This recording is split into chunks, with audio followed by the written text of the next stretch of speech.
Yeah, well, I guess realistically the sector continues to be under significant financial pressure. So that's the takeaway, and that we need to do as better, if not better, but as best we can in relation to all areas of the financial piece. So in particular in residential aged care, looking at our costs, what we're being charged for particular services, particular goods and services, what are our deals, what are our procurement deals, how we're managing our contract with our suppliers is really, really important, because at the moment we're overall loss making, we're losing money residential aged care, and if we don't we've got to find ways to do better. There is a funding issue, and we are talking about more consumer contribution, but for our procurement managers, directors and our teams, it's all about trying to get the best deal, or managing our team to make sure we're using the right suppliers to get the best deal, and working closely with our suppliers as well. If you've got big contracts with people, thinking about things about what to build into the contract, are you giving them some KPIs to meet, etc. If you're going to pay for something, what are you getting from it? So they're probably the biggest issues for me. It's just every part of the aged care business, everyone can contribute somehow. So for your procurement people, contributing the best they can around managing that overall spend with suppliers is really important. Yeah.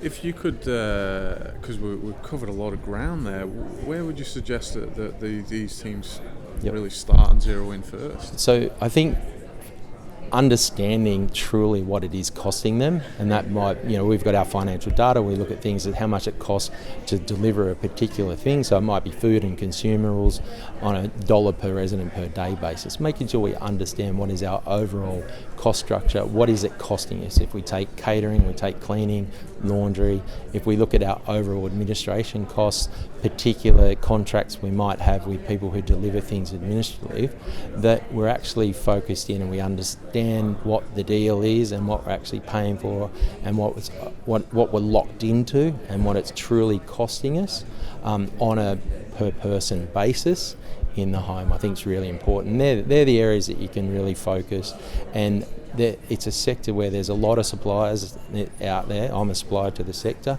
Talking to them about what are you actually going to get, whether it's a good or a service, and what's included, and making sure your scope of services or the good you're actually going to get is all in the deal and in the contract. Yeah.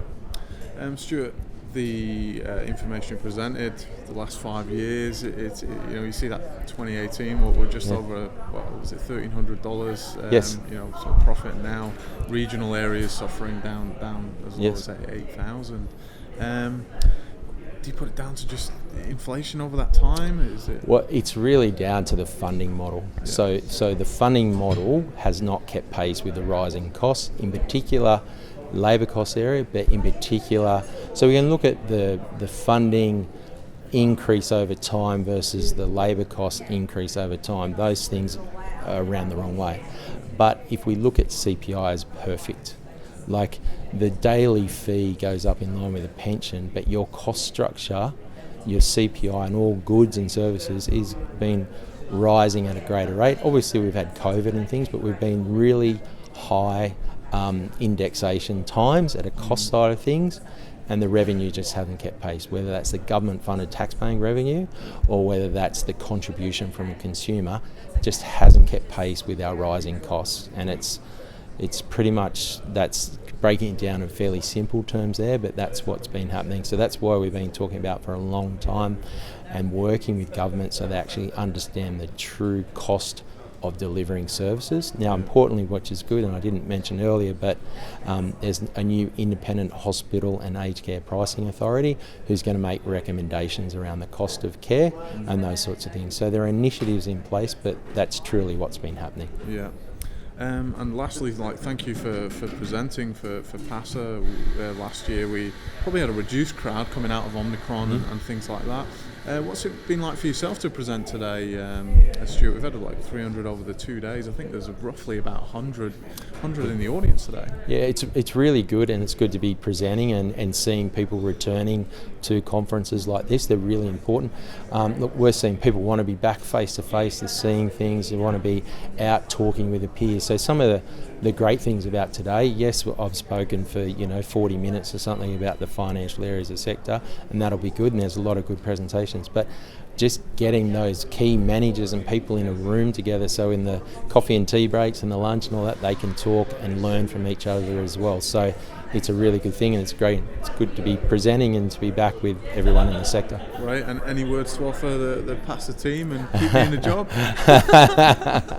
Absolutely, keep doing what you're doing. It's again, getting people together and helping them and giving them ideas is going to help their job. So nothing better than bringing people together. So right. It's all good.